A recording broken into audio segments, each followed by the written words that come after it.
Agora, Luciano, a questão do Marco Civil, do artigo 19, toca num ponto fundamental a todos nós, que é a questão da liberdade de expressão, liberdade de opinião, que é uma cláusula pétrea na Constituição, sim, no artigo 5º. E aí, no momento que você disse que não precisa mais seguir o rito do devido processo legal, ou seja, não precisa mais de uma ação judicial para retirar um conteúdo, não é uma coisa que afronta diretamente, aí sim uma questão normativa e muito clara na Constituição, que o Constituinte fez questão de transformar em cláusula pétrea. Como é este conflito? Sim. E como é possível uma decisão se sobrepor a uma cláusula pétrea? Bom, Davi, eu sigo uma teoria que não é a neoconstitucionalista, né? Nem ativista. Eu estaria mais na linha do pragmatismo jurídico.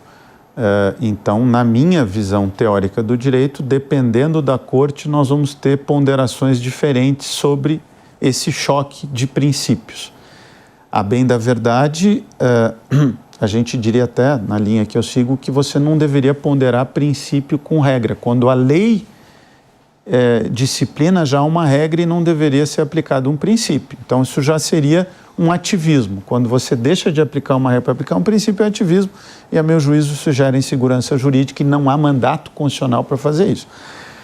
Mas, dentro de uma teoria que acho que é a maioria hoje do Supremo, e eu volto a dizer, eu não discuto pessoas, eu discuto ideias, né? E nessa configuração que a Corte tem, a escolha não surpreendente para um professor pragmático e de análise econômica do direito foi no sentido de que uma liberdade individual pagou um preço para um maior controle estatal. No fundo, foi isso, né?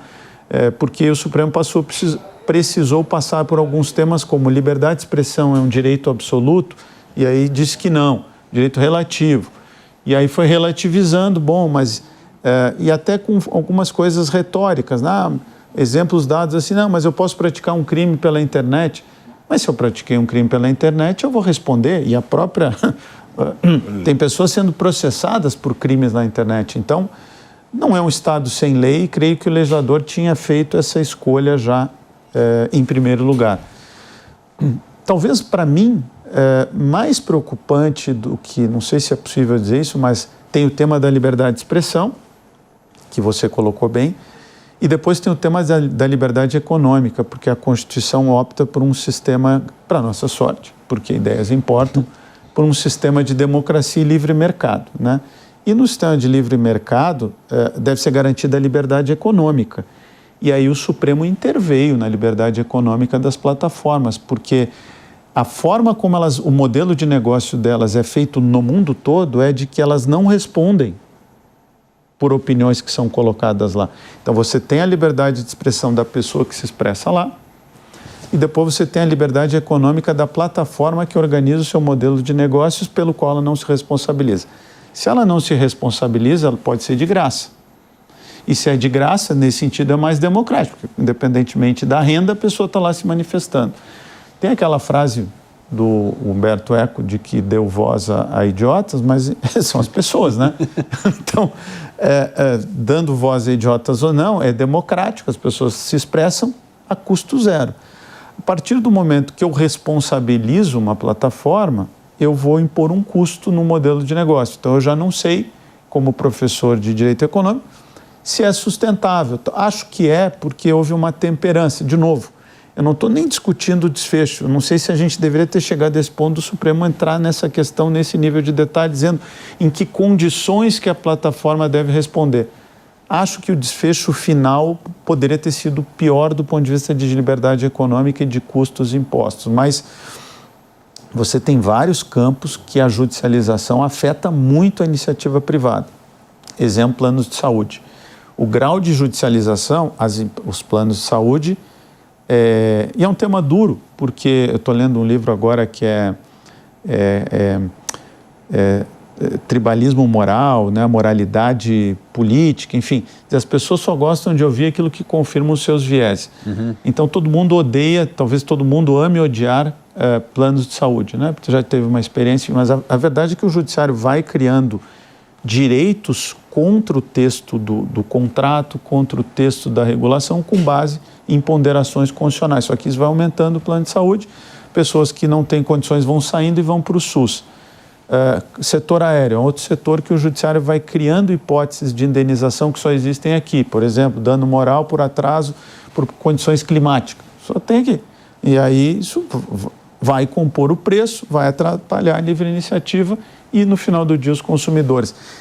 Então, tem um artigo que foi próprio dessa visão pragmática, que é o artigo 20 da Lei de Introdução às Normas de Direito Brasileiro, que obrigam o juiz, legalmente, é lei, a ponderar os efeitos, as consequências das decisões. E eu tenho essa crítica acadêmica que, nesse caso das plataformas, o Supremo não considerou quais seriam os efeitos na livre iniciativa, como a gente deveria fazer em plano de saúde, como deveria fazer em setor aéreo. Então vamos tratar desses três temas que eu acho importante. Primeiro, nas plataformas, não só a decisão do artigo 19 do Marco Civil da Internet, como esta ingerência no plano econômico, mas duas outras decisões recentes atrapalharam isso. Primeiro foi a questão da decisão do Supremo contra o X, que na verdade obrigou uma outra empresa de um grupo, só porque o acionista era o mesmo, da Starlink, pagar a conta do X, o que é uma coisa inconcebível. Né, no mundo. E o outro ponto é a questão da Rumble, uma disputa que agora está sendo judicializada, inclusive nos Estados Unidos. Você acha que essas decisões, tanto que pode ocorrer nos Estados Unidos com a Rumble, como essa que antecedeu do X com o Starlink, pode fazer com que as empresas de tecnologia americanas revisam a sua atuação e seu plano de negócio no Brasil? O caso da X, esse Twitter, eu conheço melhor porque eu escrevi um artigo que foi publicado na Folha junto com um neurocientista, um cara de tecnologia, que é o Álvaro Dias, porque ele ficou muito preocupado com aquela decisão do Supremo que estabeleceu uma responsabilidade jamais vista, né? Eu, como professor de Direito Econômico e advogado, eu nunca tinha visto, quer dizer, de novo, não dá nem para dizer mais no Brasil que eu nunca vi uma decisão judicial que foge ao texto da lei, mas você responsabilizar uma empresa que tem outros sócios por dívida de outra, porque o acionista é o mesmo, agora está começando a acontecer, porque aí tem este outro desfecho. Aquela decisão começa a ser usada em outros casos, e é um caso do Supremo. Então, eu estava muito preocupado não apenas com o caso em si, mas com a consequência, porque isso, né, as coisas têm consequências. Né? Agora me lembrou uma frase de um jurista romano, que foi lema de uma turma lá na Federal do Direito do Rio Grande do Sul, que quando eu estudei economia eu já fiquei preocupado, porque era assim: faça-se justiça ainda que pereça o mundo. Eu digo, bom, se vai perecer o mundo, esse troço não é inteligente. Né? Então, os pragmáticos, quer dizer, enquanto alguns, Platão, olham para as ideias, né? Os socráticos olham, os aristotélicos olham para a terra. Então, faça justiça ainda que pereça o mundo. Então, pragmaticamente, o efeito estava, digamos assim, violando o texto da lei, o que já não é bom, sobre responsabilidade de empresas, e também as consequências não eram boas. Você trouxe um outro caso que eu acabei não comentando, que é a demarcação. Isso aí para o agronegócio brasileiro pode ser muito... Eu estava falando com um professor americano, a conclusão da Suprema Corte americana em 1900 foi o contrário. Né? Porque senão, se você vai ao infinito, então tudo começou em 1500 e aí a gente vai realmente estabelecer um revisionismo muito grande. O caso da Rumble eu não conheço os detalhes, então eu não vou falar para não enganar o público, porque eu não vou falar do que eu não conheço os detalhes. Agora, eu tenho me preocupado, no fundo, com a situação do Brasil e dos Estados Unidos por tudo que está acontecendo recentemente. Quer dizer, e se a gente vê a Suprema Corte brasileira em um confronto político, seja ele de quem tem razão, porque, de novo, o fato da gente... tem um jornalista que é o Andreasa, do Estadão, que diz: as pessoas acham que os fatos são excludentes, às vezes eles são combináveis. Você pode ter dois fatos acontecendo. Pode haver uma interferência americana no Supremo e pode haver um confronto do Supremo ao Executivo americano. E isto, de fato, não é uma boa notícia para o mundo de negócios, né?